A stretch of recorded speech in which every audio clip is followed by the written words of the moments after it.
El silencio en el despacho de abogados era casi sofocante. Miguel Santana apretaba la mano de su esposa, Valentina, mientras el abogado don Ernesto Villalobos se ajustaba las gafas y desplegaba el documento que cambiaría sus vidas para siempre. La sala, ubicada en el piso 12 de un edificio corporativo en Polanco, uno de los barrios más exclusivos de la Ciudad de México, tenía vista al Parque Lincoln, donde los árboles se mecían suavemente bajo el cielo gris de una tarde de octubre. Apenas 3 semanas habían pasado desde que don Ricardo Montalvo, magnate de la industria automotriz y padre de Valentina, había fallecido súbitamente a los 68 años. Un ataque cardíaco fulminante durante una reunión de negocios en Monterrey no había dado a nadie tiempo de despedirse. Miguel aún recordaba la llamada, la voz temblorosa de Valentina por teléfono, el grito que había soltado cuando la noticia se confirmó. Ahora, sentados en aquel despacho revestido de madera oscura e iluminado por candelabros de cristal, aguardaban las últimas voluntades de don Ricardo. A su lado estaba Rodrigo Montalvo, el hermano mayor de Valentina, un hombre de 38 años con rostro anguloso y mirada perpetuamente desconfiada. Rodrigo nunca había ocultado su desprecio por Miguel, un profesor de historia que ganaba apenas lo suficiente para pagar el alquiler de un pequeño apartamento en Coyoacán. Antes de comenzar, dijo don Ernesto, su voz grave resonando en la sala, necesito dejar claro que este testamento contiene cláusulas inusuales. Don Ricardo fue muy específico en sus instrucciones, y yo, como ejecutor de su voluntad, debo seguirlas al pie de la letra. Rodrigo se inclinó hacia adelante ansioso. Vamos de una vez con esto, don Ernesto. Tenemos mucho que resolver. El abogado asintió y comenzó a leer. La mayor parte del patrimonio de don Ricardo, una fortuna estimada en 2.500 millones de pesos, incluyendo fábricas, inmuebles e inversiones, sería dividida entre sus hijos. Valentina recibiría 40%, Rodrigo otros 40%, y el 20% restante sería destinado a obras de caridad y a los empleados más antiguos de la empresa. Miguel respiró aliviado. Él nunca se había preocupado por el dinero de don Ricardo, pero sabía que aquella herencia traería estabilidad para Valentina, que siempre había vivido bajo la sombra financiera del padre. Pero entonces, don Ernesto hizo una pausa dramática y levantó un segundo sobre lacrado con cera roja. Existe, sin embargo, una cláusula adicional, una cláusula que se refiere específicamente a usted, Miguel Santana. El corazón de Miguel se disparó. Valentina apretó su mano con más fuerza. Rodrigo frunció el ceño, claramente irritado. ¿Yo? Miguel apenas pudo articular la palabra. Sí. Don Ernesto rompió el lacre y comenzó a leer en voz alta. Miguel Santana, yerno que eligió a mi hija, no por la fortuna que heredaría, sino por el amor que sentía por ella, recibirá una herencia separada. Sin embargo, esta herencia no será entregada inmediatamente.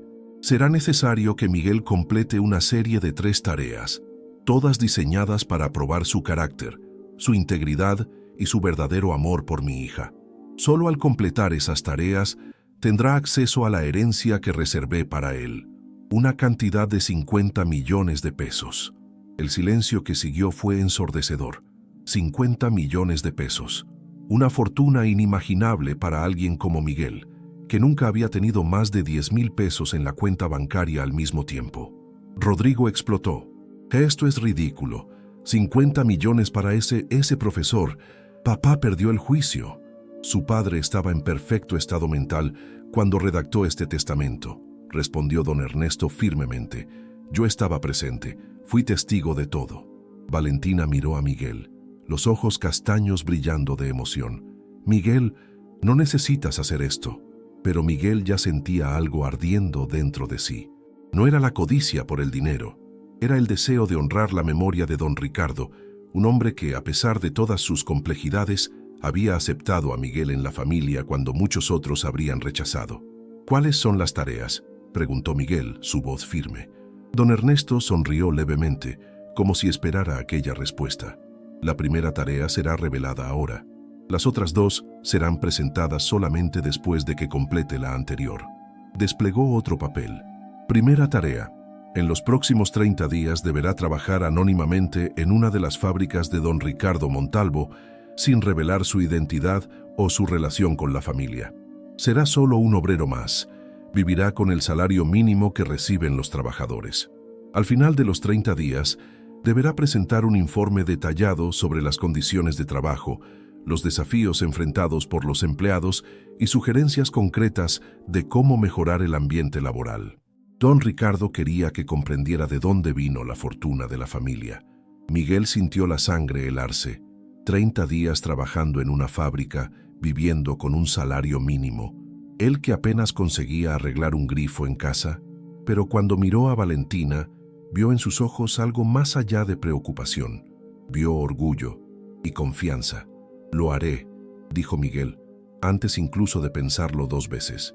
Rodrigo se levantó bruscamente, la silla raspando ruidosamente en el piso de mármol. «Esto es una farsa. Voy a impugnar este testamento». «Tiene ese derecho», dijo don Ernesto calmadamente, «pero debo advertirle que don Ricardo previó esa posibilidad.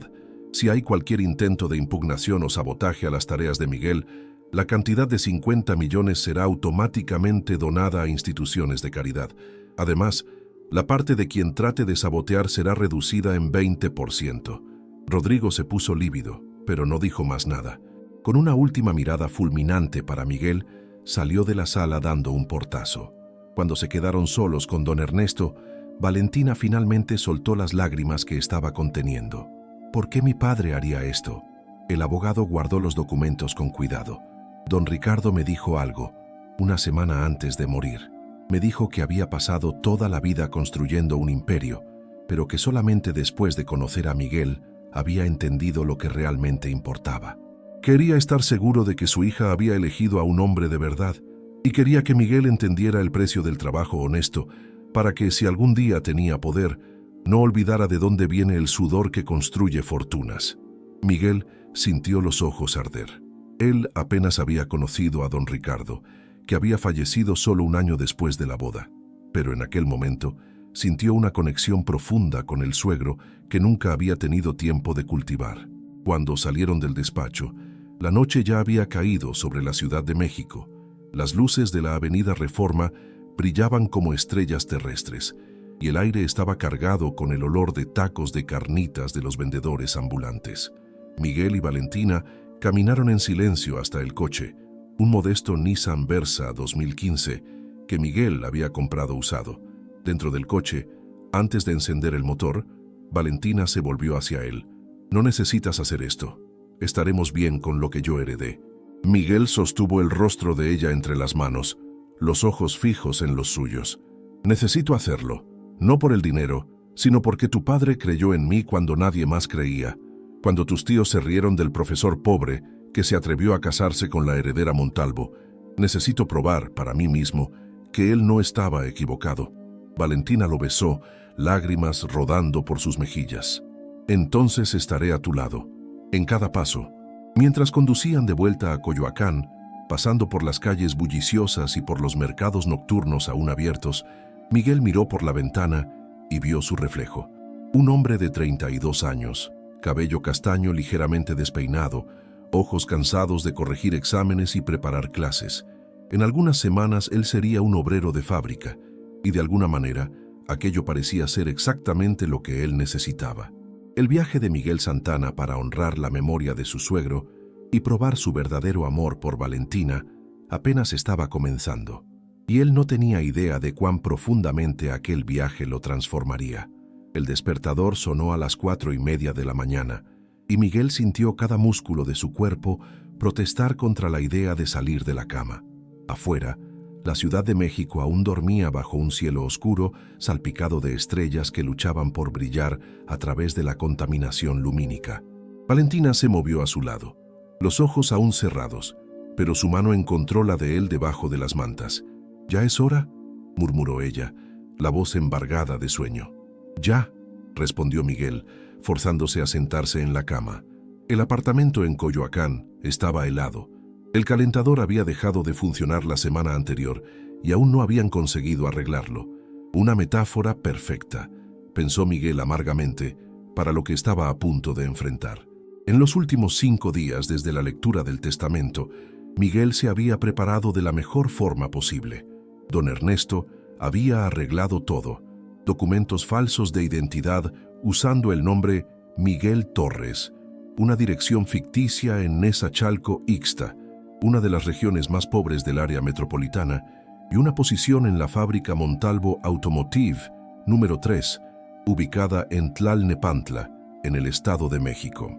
La fábrica producía piezas para suspensión de vehículos y empleaba cerca de 300 trabajadores. Miguel sería solo un obrero más en el sector de montaje, ganando el salario mínimo diario de 248 pesos, aproximadamente $12 por día. Con ese valor, tendría que pagar transporte, alimentación y cualquier otro gasto por los próximos 30 días. Valentina había insistido en acompañarlo hasta la estación de Metro Viveros, la más cercana a su apartamento. Mientras caminaban por las calles aún desiertas de Coyoacán, pasando por las casas coloniales coloridas y por los murales de Frida Kahlo que adornaban las paredes, Miguel sintió una opresión en el pecho. Aquel barrio bohemio, con sus cafés encantadores y librerías antiguas, era su refugio. Y ahora embarcaba en un viaje hacia un mundo completamente diferente. ¿Tienes el dinero que separé?, preguntó Valentina por tercera vez. Miguel asintió con la cabeza. Ella había insistido en darle 1,000 pesos extras, solo para emergencias, pero él sabía que no podría usarlos. Aquello sería trampa. Tenía que vivir exactamente como los otros obreros vivían. En la estación de metro se abrazaron por un largo momento. El olor del perfume de Valentina, una fragancia francesa cara que su padre siempre mandaba buscar para ella, contrastaba drásticamente con el olor de orina y comida vieja que impregnaba la estación. 30 días, dijo ella, tratando de sonreír. Es solo un mes. Solo un mes, repitió Miguel, pero ambos sabían que parecía una eternidad. El viaje en metro hasta Tlalnepantla llevó casi 2 horas. Miguel tuvo que hacer 3 transbordos, apretujado en vagones abarrotados, donde el aire acondicionado había dejado de funcionar años atrás. A su alrededor, trabajadores con rostros cansados y resignados hacían el mismo viaje que hacían todos los días. Algunos dormían de pie, apoyados unos en otros. Otros miraban fijamente al vacío, como si hubieran desconectado sus mentes para soportar otro día más. Miguel trató de no destacar. Había comprado ropa simple en un mercado, jeans desgastados, una camiseta blanca sin marca, tenis baratos que ya estaban lastimando sus pies. Pero aún así, se sentía como un impostor. Esos hombres y mujeres a su alrededor no estaban haciendo esto por una prueba o por una herencia. Lo hacían porque era la única opción. Cuando finalmente llegó a la estación Tlalnepantla, el sol comenzaba a salir, tiñendo el cielo de naranja y rosa. Miguel siguió las instrucciones que había recibido, caminando por casi 40 minutos hasta la zona industrial donde la fábrica Montalvo Automotive número 3 se alzaba como una fortaleza de concreto y metal. El portón de entrada estaba repleto de trabajadores mostrando sus identificaciones a los guardias. Miguel se unió a la fila, el corazón latiendo acelerado. ¿Y si alguien lo reconocía? ¿Y si descubrían quién era realmente? Pero cuando llegó su turno, el guardia, un hombre gordo con un bigote espeso y mirada aburrida, apenas miró su rostro. Solo pasó la tarjeta por el lector, asintió con la cabeza y gritó: «Siguiente». Dentro de la fábrica el ruido era ensordecedor. El sonido metálico de prensas hidráulicas, el silbido de soldaduras, los gritos de los supervisores tratando de hacerse oír sobre el caos mecánico. El olor de aceite de máquina y metal caliente invadió las fosas nasales de Miguel, haciendo que sus ojos ardieran. «¡Torres! ¡Miguel Torres!», gritó una voz áspera. Miguel se volvió y vio a un hombre bajo y fornido, con un casco amarillo y una carpeta en las manos. Su camisa tenía la palabra supervisor estampada en la espalda en letras negras. «Soy yo», respondió Miguel, teniendo que gritar para ser escuchado. «Soy Jesús Contreras, tu supervisor. Vas a trabajar en la línea 3, montaje de soportes de suspensión. ¿Ya trabajaste con esto antes?» «No, señor. Primera vez en una fábrica». Jesús puso los ojos en blanco. «Genial. Otro novato. Ven, te voy a mostrar lo básico, pero es mejor que aprendas rápido. Aquí no hay tiempo para cuidar niños». Miguel siguió a Jesús a través del piso de fábrica, esquivando montacargas que pasaban a alta velocidad y trabajadores cargando piezas pesadas. Pasaron por varias líneas de montaje hasta llegar a la línea 3, donde cerca de 15 hombres y mujeres trabajaban a un ritmo frenético. «Escucha bien», gritó Jesús, plantándose frente a Miguel. «Cada soporte de suspensión que sale de esta línea tiene que ser montado en menos de 3 minutos. Vas a tomar la pieza base de allí», señaló un carrito lleno de componentes metálicos. «Vas a encajar los 4 tornillos con esta taladradora neumática, vas a aplicar el torque correcto usando este torquímetro y vas a poner la pieza finalizada en esa cinta transportadora. 3 minutos, ni un segundo más. ¿Entendiste?» Miguel tragó saliva. «Sí, señor. Y otra cosa, tienes 30 minutos de almuerzo a las 2 de la tarde. 2 descansos de 10 minutos, uno a las 10 y otro a las 4. Si te atrasas, pierdes el descanso. Si cometes 3 errores en el montaje, recibes una advertencia. 3 advertencias en un mes y eres despedido. ¿Preguntas? No, señor. Genial, comienza». Y así el primer día de Miguel en la fábrica comenzó. Al principio, él apenas conseguía completar una pieza en 5 minutos. Sus manos, acostumbradas a sostener bolígrafos y tiza, temblaban al tratar de encajar los tornillos. La taladradora neumática era pesada y ruidosa, y el retroceso cada vez que la accionaba hacía que sus brazos dolieran. A su lado, un hombre de cerca de 50 años llamado Roberto trabajaba con una eficiencia impresionante, montando cada pieza en menos de 2 minutos y medio. Notó las dificultades de Miguel y, durante una breve pausa cuando Jesús estaba distraído, se acercó. «¿Primera vez?», preguntó Roberto, limpiando el sudor de la frente con un trapo sucio. «¿Es tan obvio?». Miguel trató de sonreír. «Relájate, hermano. Todo el mundo pasa por esto. Mira, el secreto es crear un ritmo. No trates de ir rápido desde el principio. Enfócate en hacer bien. La velocidad viene después. Y usa todo el cuerpo, no solo los brazos. Así te cansas menos». Miguel agradeció el consejo y trató de implementarlo. Lentamente, muy lentamente, comenzó a mejorar. Pero cuando el primer descanso finalmente llegó a las 10 de la mañana, ya estaba exhausto. Sus manos temblaban, sus brazos parecían hechos de plomo, y su espalda gritaba de dolor.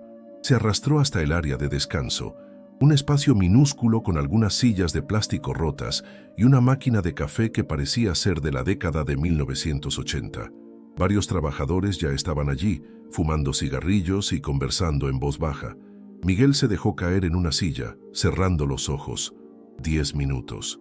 Tenía apenas 10 minutos para recuperarse antes de volver al infierno ruidoso de la línea de montaje. «Oye, novato», dijo una voz femenina.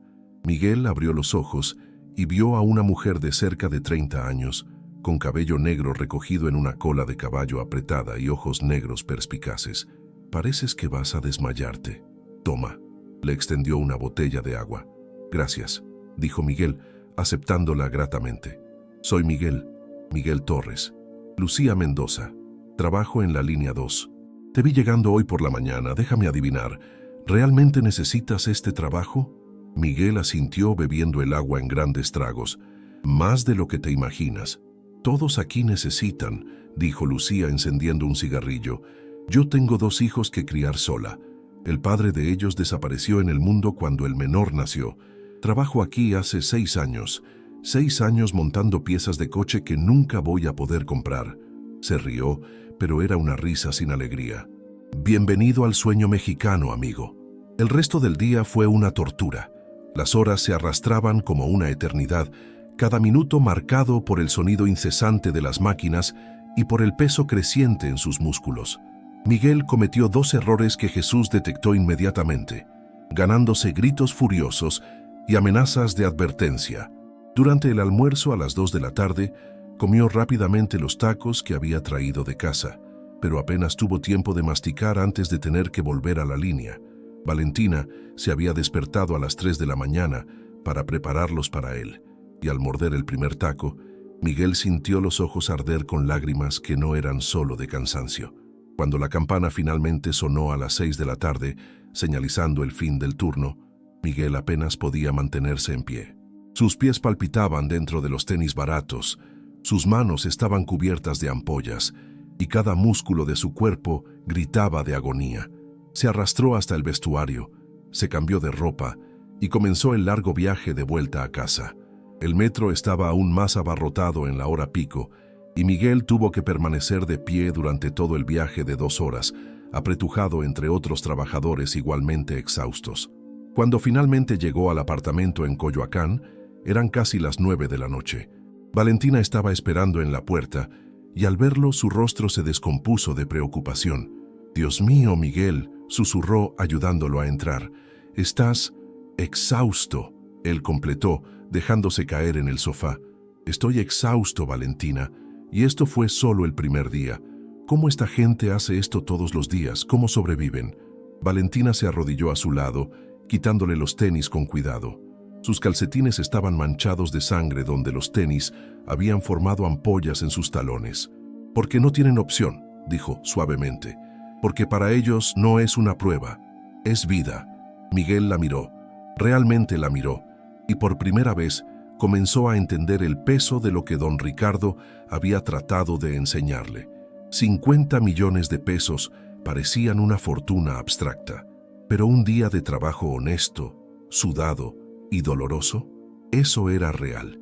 Ese era el precio que la gente común pagaba solo para sobrevivir. «Tu padre era un genio», murmuró Miguel, cerrando los ojos. Sabía exactamente lo que estaba haciendo. Esa noche, después de un baño caliente y una comida que Valentina había preparado con cariño, Miguel se desplomó en la cama y durmió el sueño de los muertos. Pero sus sueños estuvieron llenos del sonido de máquinas, el olor de aceite y la imagen de los rostros cansados de Roberto, Lucía y todos los otros trabajadores que hacían aquello día tras día, año tras año.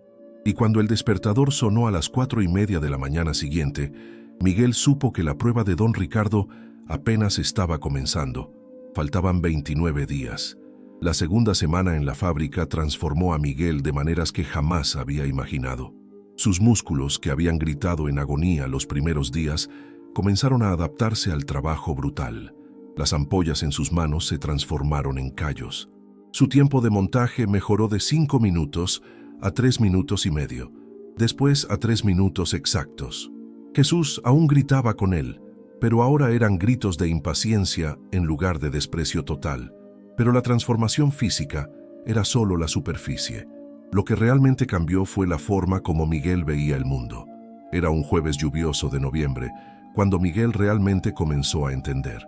La Ciudad de México estaba siendo castigada por tormentas desde la noche anterior, y el trayecto en metro había sido una pesadilla de retrasos y vagones inundados.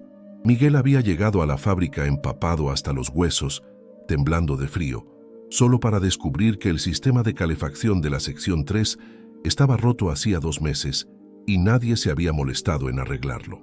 «Jesús», Miguel había preguntado durante el primer descanso, «¿por qué la calefacción no fue arreglada?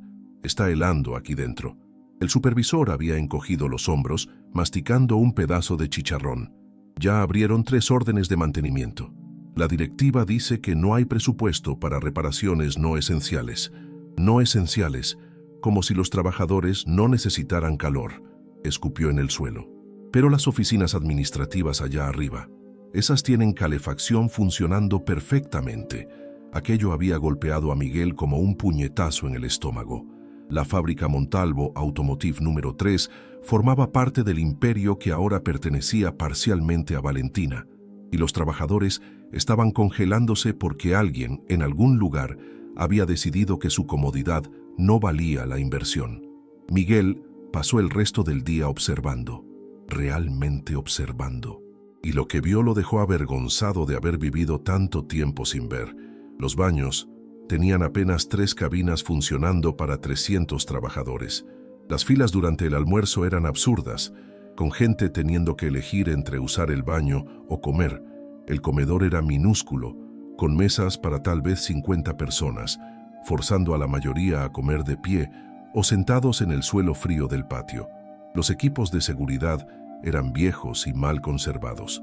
Miguel vio a Roberto usando un par de gafas de protección tan rayadas que era casi imposible ver a través de ellas.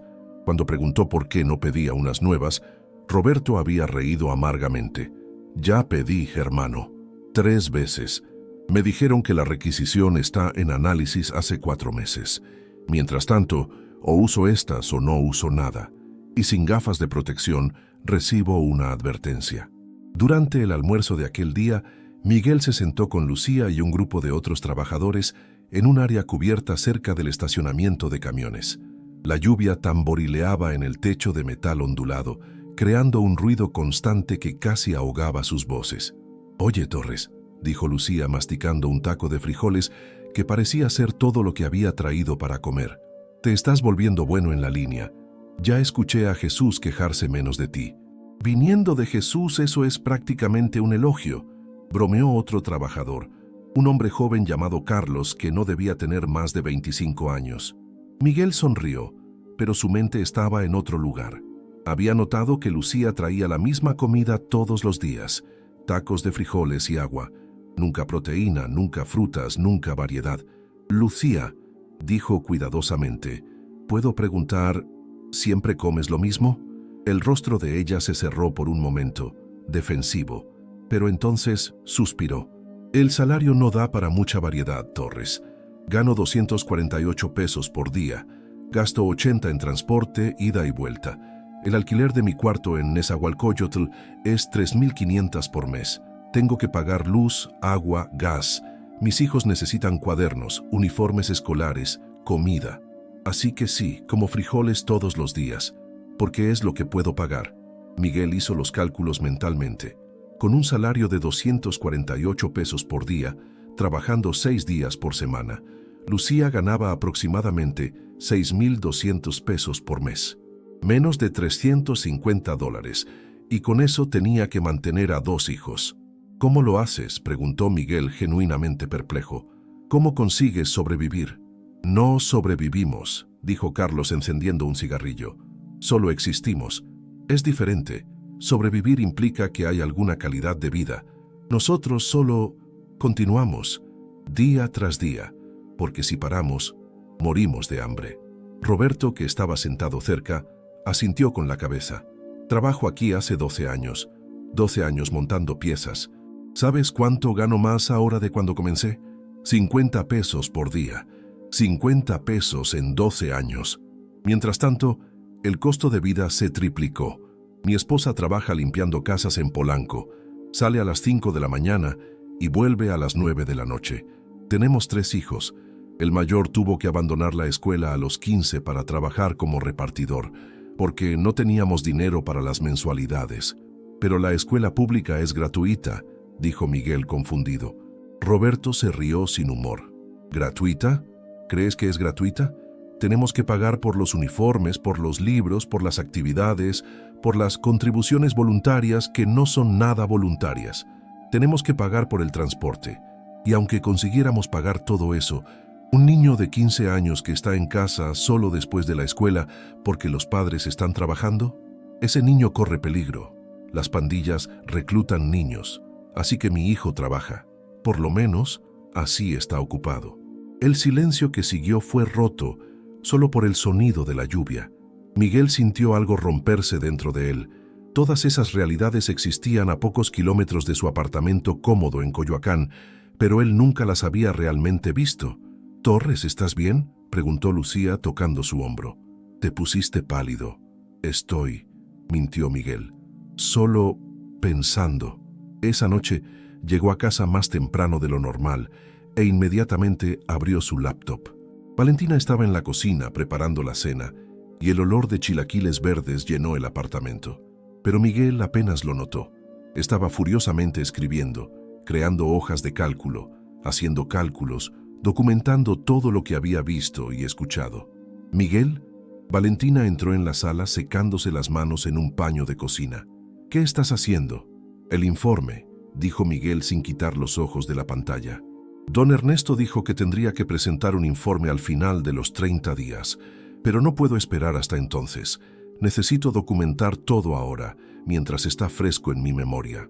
Comenzó a leer en voz alta mientras escribía. Problema número 1. Calefacción inadecuada en las áreas de producción. Problema número 2.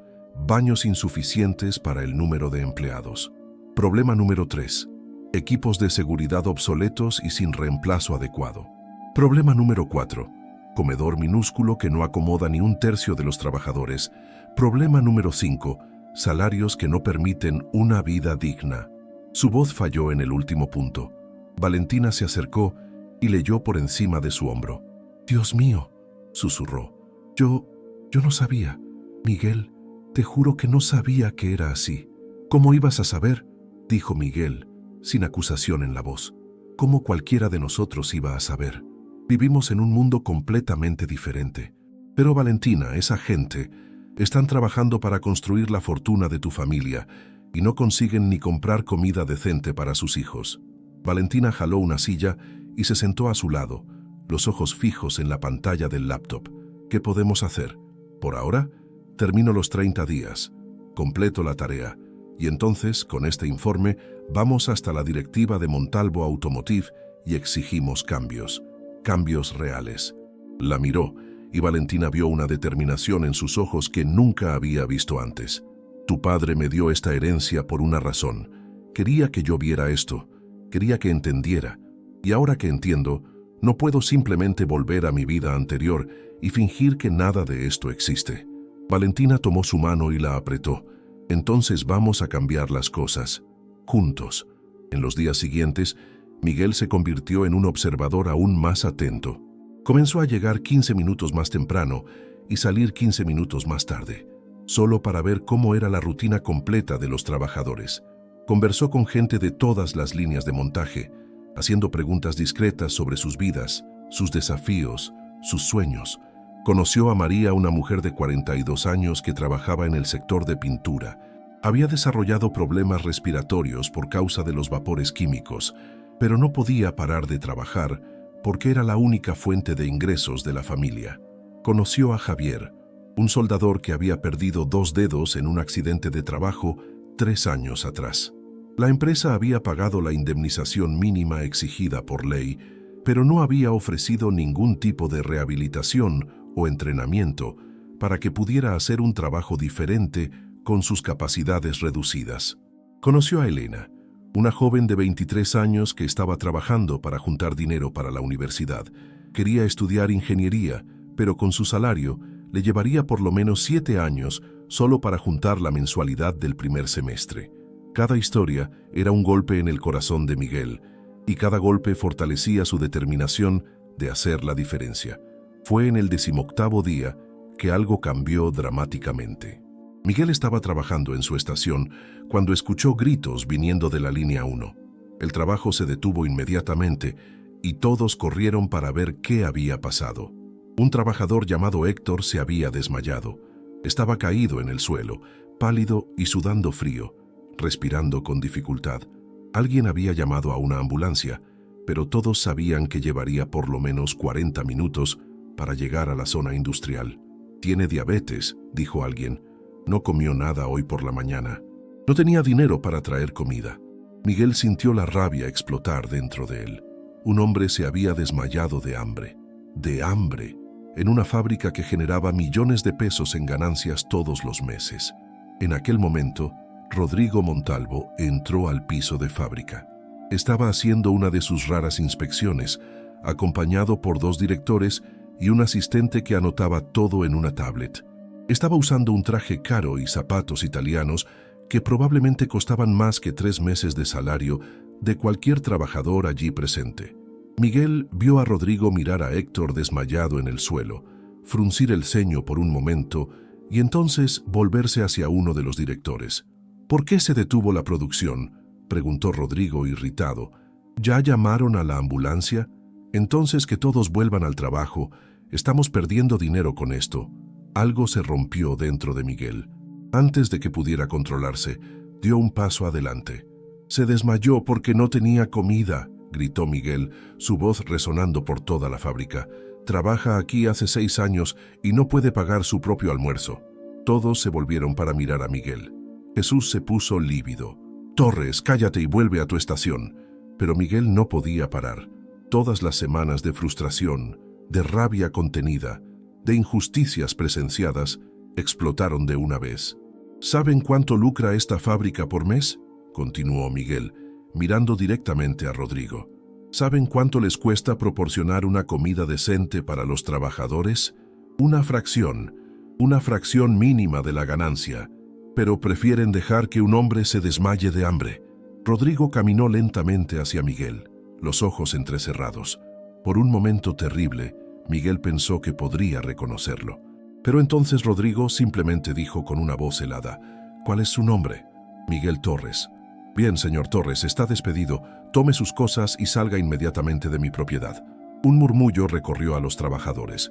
Lucía dio un paso adelante. «Solo estaba diciendo la verdad». «¿Y quiere ser la siguiente?», replicó Rodrigo.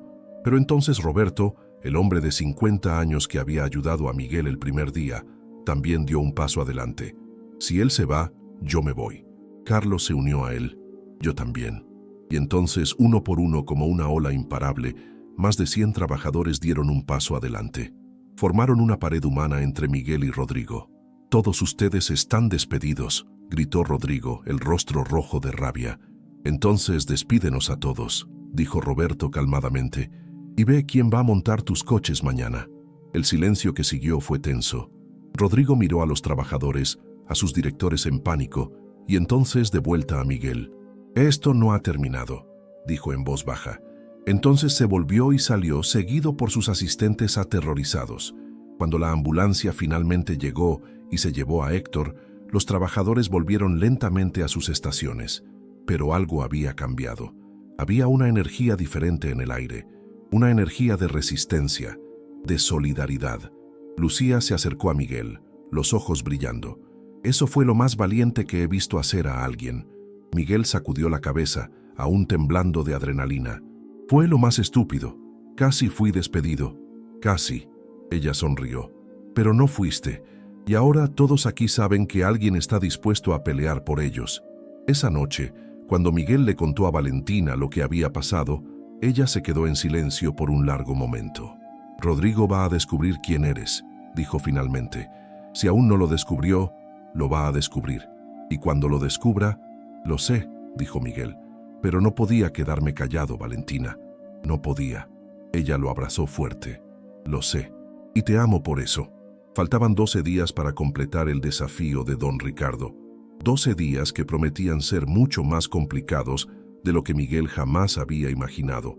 La noticia del enfrentamiento en la fábrica Montalvo Automotive, número 3, se extendió como fuego en paja seca. Al día siguiente, cuando Miguel llegó al trabajo a las 6 de la mañana, fue recibido por miradas de admiración y respeto. Trabajadores que nunca habían intercambiado una palabra con él le hacían señas al pasar. Otros le daban palmadas en el hombro y murmuraban: «Buen hombre» o «Tienes huevos, amigo». Pero no toda la atención era positiva. Jesús Contreras lo llamó a la oficina antes incluso de que comenzara el turno. «Siéntate», ordenó el supervisor, cerrando la puerta detrás de ellos. La pequeña oficina olía a café viejo y humo de cigarrillo. Jesús se tiró en su silla y se quedó mirando a Miguel por un largo momento antes de hablar. «¿Eres idiota o tienes algún tipo de deseo de muerte?». Miguel no dijo nada, solo sostuvo la mirada de Jesús. «Ayer casi perdiste tu trabajo y casi causaste una huelga masiva. ¿Tienes idea de lo que eso podría haber provocado? No solo para ti, sino para todos aquí». «Vi a un hombre desmayarse de hambre», respondió Miguel calmadamente, «y vi al dueño de la empresa ordenar que todos volvieran al trabajo como si fuera nada. Así que sí, sé exactamente lo que eso podría haber provocado. Y tal vez debería provocarlo». Jesús se frotó la cara con las manos. Cuando miró a Miguel nuevamente, había algo diferente en sus ojos, algo que se parecía a respeto. «Escucha, Torres, trabajo aquí hace 18 años. Comencé como obrero, igual que tú. Me llevó 10 años llegar a supervisor, y en esos 10 años vi muchas cosas. Gente perdiendo dedos, gente desarrollando enfermedades pulmonares, gente siendo tratada como basura desechable. ¿Y sabes lo que hice? Nada. Porque tenía una familia que mantener y no me podía dar el lujo de perder mi trabajo». Se levantó y fue hasta la ventana sucia que daba al piso de fábrica. «Pero ayer, cuando le gritaste eso a Montalvo, Por primera vez en años, sentí vergüenza. Vergüenza de haber estado callado por tanto tiempo. Miguel no sabía qué decir. Jesús se volvió, los hombros caídos. No puedo protegerte si los de arriba deciden despedirte. Pero puedo avisarte que hay una inspección de la directiva programada para el viernes. Y apuesto mi salario a que van a estar buscando cualquier motivo para sacarte de aquí sin causar otra casi huelga. Así que mantente alerta, ¿entendiste? No des motivos. Gracias, Jesús, dijo Miguel sinceramente. No me agradezcas. Solo no seas idiota 2 veces. Los próximos días fueron tensos. Miguel trabajaba con precisión quirúrgica, no cometiendo ni un solo error en sus montajes. Llegaba 5 minutos más temprano y salía 5 minutos más tarde. No daba ningún motivo para quejas, pero también continuaba documentando todo. Durante los descansos, conversaba con los trabajadores, haciendo preguntas discretas sobre salarios, condiciones de trabajo, beneficios, o la falta de ellos, historias de accidentes, quejas ignoradas por la administración. Cada información era cuidadosamente anotada en un pequeño cuaderno que mantenía escondido en su bolsillo. Fue durante uno de esos descansos, el miércoles, que Lucía se sentó a su lado con una expresión preocupada. «Torres, necesito contarte algo», dijo en voz baja, mirando alrededor para asegurarse de que nadie estuviera escuchando. «Hay rumores circulando, rumores sobre ti». El corazón de Miguel se aceleró. «¿Qué tipo de rumores?» «Algunas personas están diciendo que no eres quien dices ser, que no eres realmente de Nesa, que tus manos eran demasiado suaves cuando llegaste aquí, que hablas diferente a los otros. ¿Y qué piensas tú?», preguntó Miguel cuidadosamente. Lucía se quedó en silencio por un momento, estudiando su rostro. «Pienso que no importa quién eras antes, importa quién eres ahora, y ahora eres alguien que se levantó por Héctor cuando nadie más lo hizo. Eso es lo que importa para mí». Miguel sintió un nudo en la garganta. «Gracias, Lucía. Pero hay más», continuó. «Hay un tipo, Ramón, que trabaja en el sector de calidad. Es sobrino del director administrativo. Lo escuché diciendo que van a tratar de pillarte en algo en la inspección del viernes. Van a revisar todo tu trabajo, todas tus piezas, buscando cualquier defecto mínimo». «Entonces tendré que ser perfecto», dijo Miguel. «Nadie es perfecto, Torres, no a este ritmo de trabajo». Lucía se mordió el labio. «Pero te voy a decir una cosa. Todos en la línea 3 te van a cubrir. Si necesitas más tiempo en una pieza, alguien va a acelerar para compensar. Si necesitas ayuda, solo pide. Nosotros cuidamos a los nuestros». Y lo cuidaron. En los días siguientes, Miguel sintió el apoyo silencioso, pero poderoso de los otros trabajadores. Roberto verificaba discretamente sus montajes y señalaba pequeños errores antes de que se convirtieran en problemas. Carlos distraía a Jesús cuando Miguel necesitaba algunos segundos extra. María, del sector de pintura, siempre tenía una sonrisa alentadora para él cuando sus caminos se cruzaban. Pero la presión estaba aumentando de otras formas también. En casa, Valentina estaba cada vez más preocupada. Don Ernesto había llamado para avisarles que Rodrigo estaba haciendo preguntas. Quería saber más sobre Miguel Torres, el obrero problemático que había causado disturbios en la fábrica. «Contrató a un investigador privado», dijo Valentina una noche, mientras cenaban arroz con pollo que ella había preparado. «Don Ernesto me llamó hoy. Dijo que Rodrigo está determinado a descubrir si hay algo sospechoso sobre ti». Miguel dejó el tenedor a un lado, el apetito súbitamente desaparecido. «¿Cuánto tiempo tenemos?» «No sé. ¿Días? ¿Semanas?» «El investigador es bueno, Miguel. Si descubre quién eres realmente, entonces toda la prueba de tu padre habrá sido en vano». Miguel completó. «Y habré fallado». «No», dijo Valentina con firmeza, tomando su mano. «No has fallado en nada. Hiciste exactamente lo que mi padre quería. Viste la realidad. Te importó. Actuaste. El hecho de que Rodrigo sea un idiota vengativo no cambia eso. Pero las reglas eran claras. 30 días trabajando anónimamente. Si mi identidad es revelada antes». Se quedaron sentados en silencio, el peso de la situación presionando a ambos. Faltaban apenas 9 días para completar el desafío. 9 días que parecían una eternidad. El viernes llegó envuelto en tensión palpable. Miguel despertó a las 4 de la mañana, incapaz de dormir más.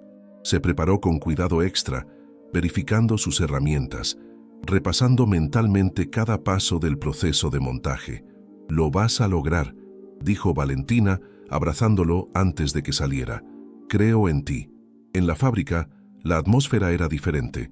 Un equipo de directores había llegado temprano, instalándose en una sala de observación con vista al piso de fábrica. Miguel podía verlos a través de las ventanas de vidrio, señalando y haciendo anotaciones en tablets. Y allí estaba Rodrigo Montalvo, en el centro del grupo, los brazos cruzados y una expresión fría en el rostro. Claramente estaba buscando sangre. «¡Atención!», gritó Jesús a las 6 en punto. «Hoy tenemos inspección de calidad intensiva. Todas las piezas serán verificadas 3 veces antes de seguir a la siguiente etapa. 0 margen de error. 0. ¿Entendieron?». Un murmullo de confirmación recorrió el piso de fábrica. Los trabajadores intercambiaron miradas nerviosas. Todos sabían que las inspecciones intensivas eran solo excusas para encontrar problemas y despedir gente. El turno comenzó. Miguel se forzó a mantener la calma, a respirar profundo, a enfocarse en cada movimiento, tomar la pieza base, encajar los 4 tornillos, aplicar el torque correcto, verificar la alineación, poner en la cinta transportadora. 3 minutos, cada vez. Las horas se arrastraron como melaza. Con cada pieza que Miguel completaba, un inspector de calidad la examinaba minuciosamente bajo luces brillantes, buscando cualquier imperfección. Algunas piezas eran rechazadas. Un tornillo 1 milímetro fuera de posición, un rasguño microscópico en el metal, pero ninguna de las piezas de Miguel fue rechazada. Durante el almuerzo, nadie habló mucho. Todos comieron rápidamente y volvieron al trabajo, sintiendo los ojos de los directores sobre ellos como depredadores observando una manada. Fue a las 3 de la tarde que todo se desplomó. Miguel estaba trabajando en su pieza número 120 del día, cuando escuchó un grito viniendo de la línea 2. Se volvió a tiempo de ver una de las máquinas de soldar emitir una lluvia de chispas y un trabajador cayendo hacia atrás, sujetándose el brazo. «¡Incendio!», gritó alguien. Una pequeña llama se había encendido en un montón de trapos aceitosos cerca de la máquina defectuosa. En segundos el fuego comenzó a extenderse, alimentado por los productos químicos y aceites que cubrían el piso de la fábrica. El caos explotó. Los trabajadores comenzaron a correr hacia las salidas. Las alarmas de incendio se dispararon, ensordecedoras. El humo comenzó a llenar el espacio. Miguel vio que el trabajador herido, era Elena, la joven que quería estudiar ingeniería, había caído y estaba siendo pisoteada por la multitud en pánico. Sin pensarlo 2 veces, se sumergió contra la marea de gente, llegando hasta ella. «Elena, ¿puedes caminar?». Estaba consciente pero desorientada, el brazo quemado y sangrando. Miguel la levantó, poniendo el brazo de ella sobre sus hombros. Comenzó a guiarla hacia la salida más cercana, pero se dio cuenta de que el camino estaba bloqueado por las llamas. «Por la salida de emergencia del fondo», gritó alguien. Era Roberto, ayudando a otro trabajador herido. Miguel y Elena se unieron a un grupo de trabajadores moviéndose hacia la salida trasera. El humo se estaba volviendo más denso, quemando los ojos y la garganta de Miguel. Podía escuchar sirenas afuera. Los bomberos estaban llegando. Cuando finalmente salieron al aire libre, Miguel ayudó a Elena a sentarse en el suelo del estacionamiento. Los paramédicos ya estaban en el lugar, corriendo para ayudar a los heridos. «¿Estás bien?», preguntó Miguel, examinando su brazo. «Estoy viva», dijo tratando de sonreír a través de las lágrimas. «Gracias a ti». Miguel miró alrededor. Los trabajadores estaban esparcidos por el estacionamiento, algunos heridos, la mayoría solo asustados y cubiertos de hollín. Los bomberos estaban combatiendo las llamas, que ya estaban siendo controladas. La producción había sido interrumpida, máquinas caras habían sido dañadas, y todo por causa de equipos mal mantenidos. Y entonces Miguel vio a Rodrigo Montalvo conversando furiosamente con uno de los directores. Su ropa cara estaba manchada de humo, su rostro rojo de rabia. «¿Cuánto nos va a costar esto?», Rodrigo estaba gritando. «¿Cuánto en producción perdida? ¿Cuánto en equipos dañados?». Ni una palabra sobre los trabajadores heridos, ni una pregunta sobre cuántas personas estaban lastimadas. Solo preocupación por el dinero. Algo dentro de Miguel finalmente se rompió completamente. Se levantó dejando a Elena al cuidado de un paramédico y caminó directamente hasta Rodrigo. «Tú», Miguel señaló al empresario, «¿quieres saber cuánto costó esto? Costó el brazo de Elena, costó el trauma de 300 personas que podrían haber muerto hoy. ¿Y sabes por qué pasó esto? Porque equipos viejos y peligrosos no fueron reemplazados porque alguien decidió que las ganancias eran más importantes que las vidas». Rodrigo lo miró fijamente, los ojos entrecerrados. «Tú otra vez. Torres, no es así. Parece que tienes el don de aparecer en todos los problemas de esta fábrica. Los problemas existían antes de que yo llegara», replicó Miguel. «Solo tuve el valor de señalarlos». Un grupo de trabajadores se había reunido alrededor de ellos. Lucía estaba allí, Carlos, Roberto, Jesús, todos cubiertos de hollín, pero firmes en su postura. «Tiene razón», dijo Lucía. «Esas máquinas son peligrosas desde hace años. Hicimos informes, pedimos mantenimiento, fuimos ignorados.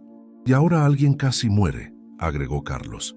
Rodrigo miró a la multitud de trabajadores, a los bomberos aún combatiendo los últimos focos de fuego, a los paramédicos tratando a los heridos.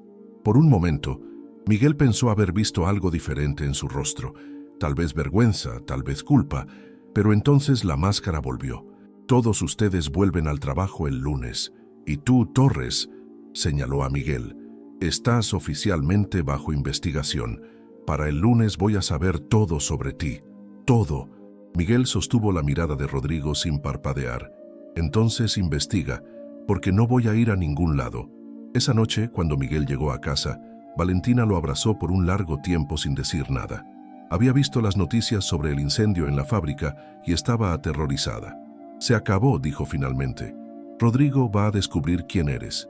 Va a descalificarte de la prueba. Miguel, se acabó». Pero Miguel sacudió la cabeza. «No, no se acabó. Aún tengo 8 días. Y si soy expuesto, que así sea.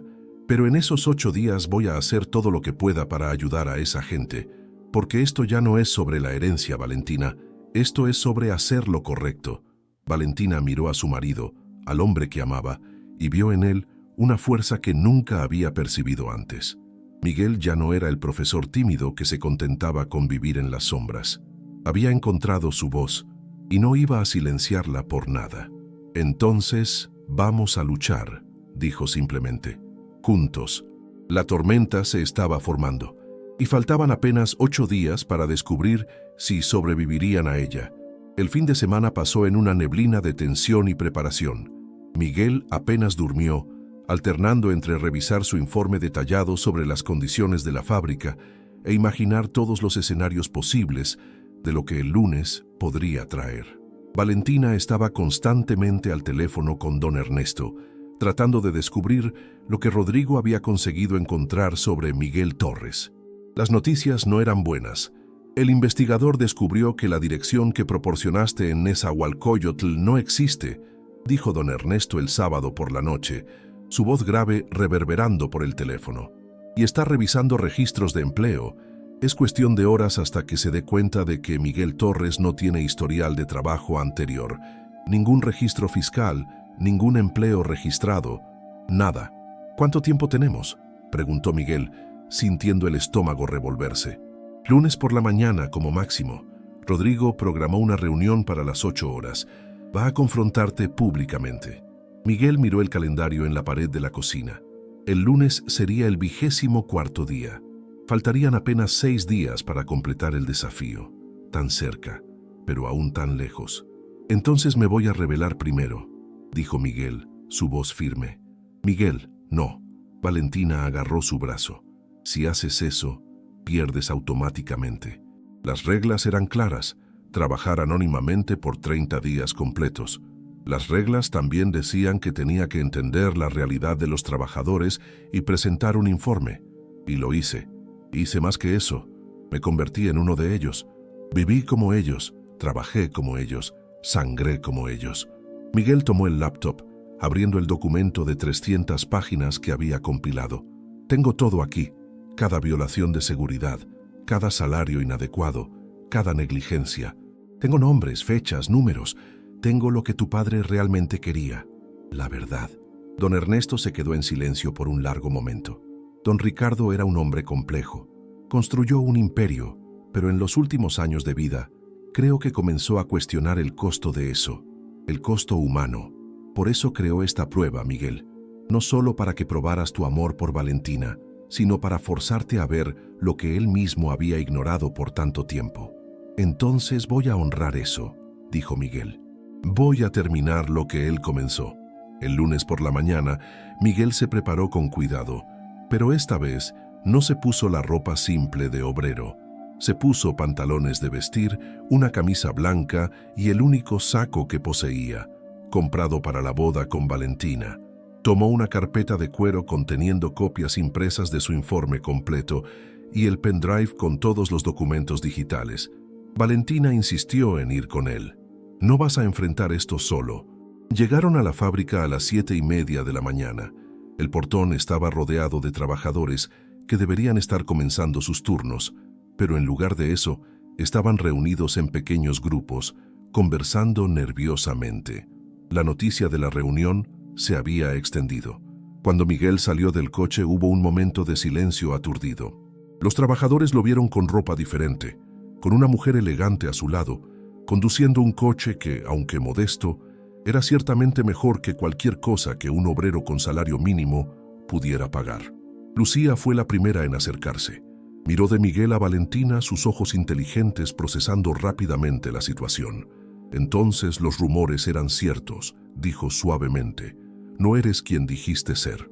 No, admitió Miguel. Pero todo lo que dije, todo lo que hice aquí, eso era real. Mi nombre verdadero es Miguel Santana, y esta es mi esposa, Valentina Montalvo. Un murmullo recorrió la multitud. El apellido Montalvo resonó como un trueno. ¿Eres pariente del patrón?, preguntó Carlos, su voz cargada de sentimiento de traición. Ella es hija de don Ricardo Montalvo, explicó Miguel. Murió hace un mes y dejó un testamento con condiciones específicas.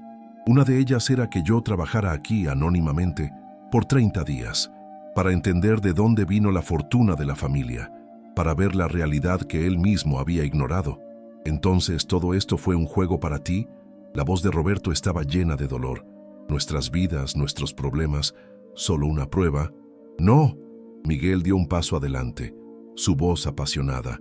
Al principio tal vez fuera sobre la prueba, pero después del primer día, después de conocerlos a todos, después de ver cómo viven, cómo luchan, cómo sobreviven, esto se convirtió en algo mucho más. Esto se convirtió en justicia. Levantó la carpeta. Documenté todo, cada violación, cada negligencia, cada injusticia. Y hoy voy a presentar esto a la directiva, no porque necesite para pasar la prueba, sino porque es lo correcto, porque ustedes merecen mejores condiciones, porque Elena casi perdió el brazo el viernes, y porque Héctor se desmayó de hambre, y porque todos ustedes trabajan 16 horas por día y aún no consiguen dar una vida decente a sus familias. Palabras bonitas, dijo alguien de la multitud, pero las palabras no pagan cuentas. Tienes razón, concordó Valentina hablando por primera vez. Todos se volvieron para mirarla, la heredera de la fortuna Montalvo. Las palabras no bastan, por eso estoy aquí también. Mi padre construyó este imperio, y ahora es parcialmente mío. Y les prometo a todos ustedes que voy a usar esa influencia para cambiar las cosas. Pero necesito su ayuda. Necesito que me cuenten sus historias, que me muestren los problemas, que sean mi voz donde yo no puedo estar. Jesús Contreras emergió de la multitud, su rostro cansado pero determinado. Trabajé para don Ricardo por 18 años. Era un hombre duro, pero justo a su manera. En los últimos meses, antes de morir, comenzó a hacer preguntas. Preguntas sobre cómo estaban los trabajadores, sobre sus familias, sobre sus vidas. Creo que estaba tratando de entender lo que había construido. Y tal vez, al final, no le gustó lo que vio. Entonces creó esta prueba, dijo Miguel. No para castigarme, sino para enseñarme. Y ahora voy a usar lo que aprendí. A las 8 horas, Miguel, Valentina y una delegación de 10 trabajadores, incluyendo a Lucía, Roberto, Carlos y Jesús, entraron al edificio administrativo. La sala de reuniones en el tercer piso estaba abarrotada. Rodrigo Montalvo estaba sentado a la cabecera de la mesa. rodeado de directores, abogados y ejecutivos. Su rostro se contorsionó en una mezcla de sorpresa y furia al ver a Miguel entrar vestido apropiadamente, acompañado por su hermana. «Valentina, ¿qué estás haciendo aquí?» Rodrigo se levantó bruscamente. «Estoy aquí para ser testigo», dijo calmadamente, sentándose en una silla vacía, «y para garantizar que la voluntad de nuestro padre sea respetada». ¿La voluntad de nuestro padre? Rodrigo se rió amargamente. «El profesor aquí defraudó el sistema, mintió sobre su identidad, proporcionó documentos falsos, se infiltró en la fábrica bajo falsos pretextos. Bajo pretextos aprobados por don Ernesto Villalobos, ejecutor del testamento de don Ricardo», interrumpió una voz desde la puerta. El abogado entró en la sala cargando una carpeta voluminosa. «Buenos días a todos. Creo que mi presencia aquí es necesaria para aclarar algunos puntos legales». Rodrigo se puso lívido. «¿Sabías esto? ¿Lo ayudaste a engañar a todos?» «Seguí las instrucciones explícitas dejadas por su padre», respondió don Ernesto imperturbable. «Instrucciones que incluían proporcionar a Miguel Santana documentación necesaria para trabajar anónimamente por 30 días. El objetivo era educacional, no fraudulento». «No completó los 30 días», explotó Rodrigo. «Hoy es apenas el 24º día». «Es verdad», concordó Miguel, poniendo su carpeta sobre la mesa. «Pero la segunda parte de la prueba era presentar un informe detallado sobre las condiciones de trabajo y sugerencias de mejora. Y eso lo hice». Abrió la carpeta, revelando pilas de documentos organizados. 300 páginas, documentación fotográfica, testimonios de trabajadores, análisis de costos, propuestas de implementación. Todo aquí. Comenzó a distribuir copias alrededor de la mesa. Los directores las hojeaban con expresiones cada vez más incómodas. Página 15. Documentación de equipos de seguridad con más de 15 años de uso, muy más allá de su vida útil recomendada. Página 32. Análisis salarial mostrando que nuestros trabajadores ganan 23% por debajo del promedio de la industria. Página 57. Casos documentados de trabajadores desarrollando enfermedades ocupacionales sin recibir tratamiento adecuado o compensación. Miguel continuó, su voz firme y clara. Página 112. Cálculo mostrando que con una inversión de apenas 2% de las ganancias anuales podríamos proporcionar comidas subsidiadas para todos los trabajadores. Página 148. Propuesta de programa de entrenamiento y desarrollo profesional. Página 203. Plan de actualización de equipos de seguridad en un período de 6 meses. Se detuvo, mirando alrededor de la mesa. Don Ricardo me pidió entender de dónde vino la fortuna de esta familia. Ahora entiendo. Vino del sudor, de la sangre, de las lágrimas de cientos de hombres y mujeres que trabajan 16 horas por día en condiciones deplorables mientras sus hijos pasan hambre. Y me pidió presentar sugerencias. Aquí están. Miguel entonces jaló una silla y se sentó, encarando a Rodrigo directamente. Pero además del informe, aprendí algo más. Aprendí que existen 2 tipos de riqueza en este mundo. La riqueza que se construye sobre las espaldas de otros, explotando e ignorando. Y la riqueza que se construye levantando a otros, compartiendo e invirtiendo. Su padre, al final de su vida, entendió esto. Por eso creó esta prueba. No solo para mí, sino para todos nosotros. El silencio en la sala era absoluto. Rodrigo miró el informe frente a él, después a Miguel, después a su hermana. Esto es ridículo», dijo finalmente, pero su voz había perdido fuerza. «Implementar todo esto costaría millones.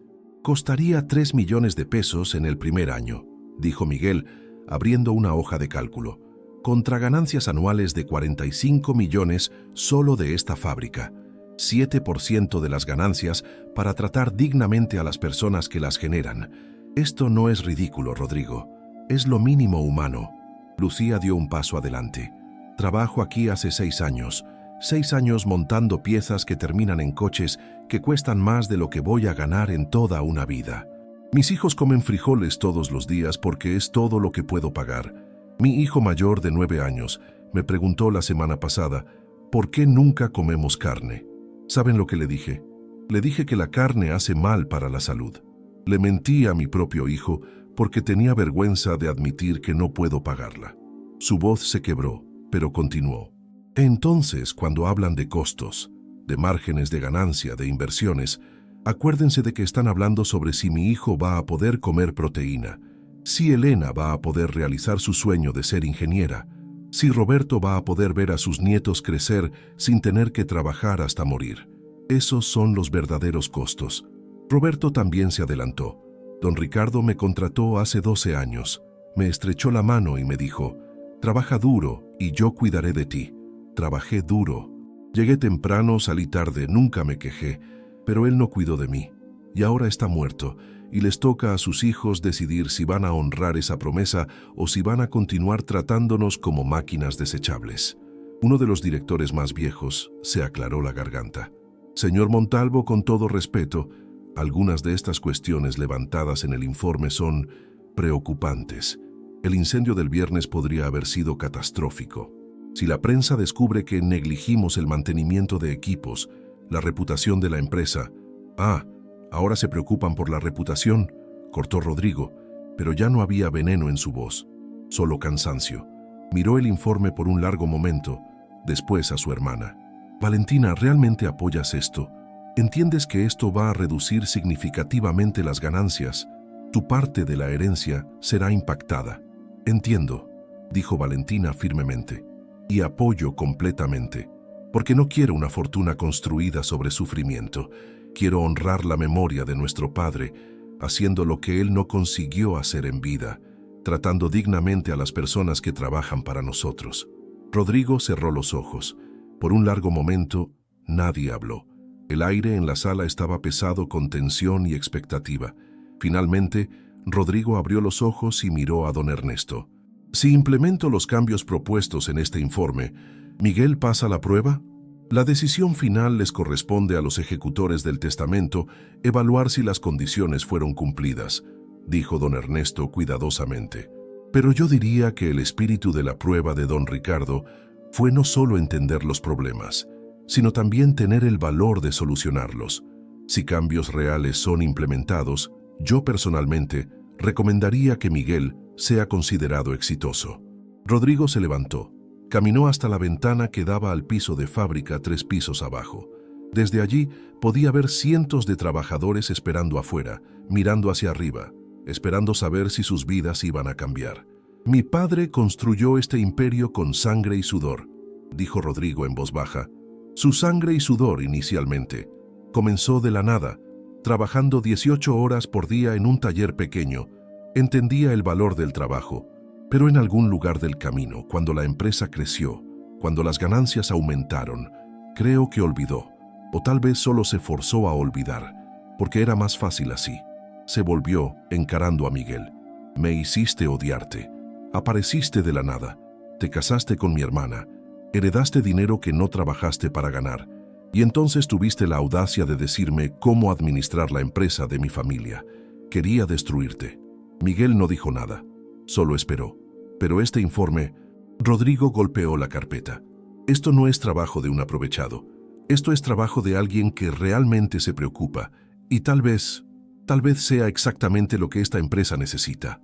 Volvió a su silla y se sentó pesadamente. Muy bien, voy a implementar los cambios. No todos de una vez. Sería irresponsable financieramente.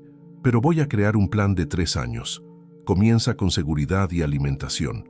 Nadie más va a desmayarse de hambre o quemarse en equipo defectuoso. Después salarios y beneficios. Después desarrollo profesional. Miró alrededor de la mesa. ¿Alguno de ustedes tiene objeciones? Los directores intercambiaron miradas nerviosas, pero ninguno habló. Podían ver la escritura en la pared, o cambiaban ahora por voluntad propia, o eventualmente serían forzados a cambiar por procesos judiciales o presión pública. Excelente, dijo Rodrigo. Extendió la mano a Miguel. Ganaste, cuñado. Pero no pienses que eso significa que me gustas. Miguel estrechó su mano. No necesito que me gustes, solo necesito que hagas lo correcto. Rodrigo casi sonrió. Terco. Creo que eso fue lo que mi padre vio en ti. Don Ernesto se levantó. Entonces está decidido. Miguel Santana, aunque no completaste los 30 días completos trabajando anónimamente, Cumpliste el espíritu de la prueba de don Ricardo. Entendiste la realidad de los trabajadores, documentaste los problemas, presentaste soluciones viables y, más importante, tuviste el valor de luchar por cambios reales. Por lo tanto, en mi capacidad como ejecutor del testamento, te declaro exitoso en la primera tarea. Miguel sintió las rodillas aflojarse de alivio. Valentina lo abrazó fuerte, lágrimas rodando por su rostro. Pero recuerda, continuó don Ernesto, aún hay 2 tareas restantes, y sospecho que serán igualmente desafiantes. Estoy listo, dijo Miguel. Sea lo que sea que don Ricardo preparó, estoy listo. Cuando salieron del edificio administrativo, fueron recibidos por aplausos. Los trabajadores habían esperado y la noticia se extendió rápidamente. Los cambios estaban llegando, cambios reales. Lucía se acercó a Miguel, los ojos aún desconfiados, pero con una expresión más suave. Mentiste sobre quién eras, pero no mentiste sobre preocuparte. Entonces, gracias. No me agradezcas todavía, dijo Miguel. Los cambios van a llevar tiempo y voy a necesitar que ustedes me mantengan honesto. Me digan si las promesas no son cumplidas, me cobren. Puedes apostar que vamos a cobrarte, dijo Roberto, sonriendo por primera vez en días. Esa noche, en casa, Miguel y Valentina se sentaron en el sofá, exhaustos pero triunfantes. El laptop estaba abierto entre ellos, mostrando un email de don Ernesto con detalles sobre la segunda tarea. ¿Estás listo para leer?, preguntó Valentina. Miguel respiró profundo. Estoy. Ella abrió el email y comenzó a leer en voz alta. Segunda tarea. Ustedes 2 juntos vivirán por 30 días con un presupuesto limitado de 15,000 pesos. En ese periodo, deberás encontrar y ayudar a 5 personas o familias en situaciones de necesidad genuina, usando no dinero, sino creatividad, recursos y conexiones humanas. El objetivo es aprender que la riqueza verdadera no está en cuánto tienes, sino en cuánto puedes dar y en cómo puedes elevar a otros. Al final presenta un informe sobre cada persona ayudada y lecciones aprendidas. Miguel y Valentina se miraron. 15,000 pesos por un mes para 2 personas, y aún así ayudar a 5 otras familias sin usar dinero. Tu padre no lo hizo fácil, dijo Miguel. Él nunca hizo nada fácil, respondió Valentina. Pero mira lo que lograste en la primera tarea. Cambiaste vidas, Miguel. Realmente cambiaste vidas. Miguel miró por la ventana hacia las luces de la Ciudad de México, esparcidas como estrellas terrestres. En algún lugar allá afuera, Lucía estaba llegando a casa con sus hijos. Roberto estaba cenando con su familia. Elena estaba soñando con su futura carrera en ingeniería. Y en algún lugar, esperaba, don Ricardo Montalvo estaba orgulloso del yerno que había elegido para su hija. ¿Cuándo comenzamos?, preguntó Miguel. Valentina sonrió y tomó su mano. Mañana. Comenzamos mañana, juntos. Y así, mientras la Ciudad de México dormía bajo un cielo estrellado, Miguel Santana se preparó para la próxima etapa de su viaje. Un viaje que su suegro había planeado cuidadosamente para transformar no solo a un hombre, sino a toda una familia y tal vez, con el tiempo, a toda una empresa. La primera tormenta había pasado, pero Miguel sabía que otras vendrían, y estaba listo para enfrentarlas, porque había aprendido la lección más importante de todas. El verdadero amor no se mide en grandes gestos o fortunas heredadas, se mide en pequeños actos de valor, en defender a los indefensos, en usar cualquier poder que tengas para elevar a los que están a tu alrededor. Y en eso, Miguel Santana había probado ser verdaderamente digno de la confianza que don Ricardo Montalvo había depositado en él.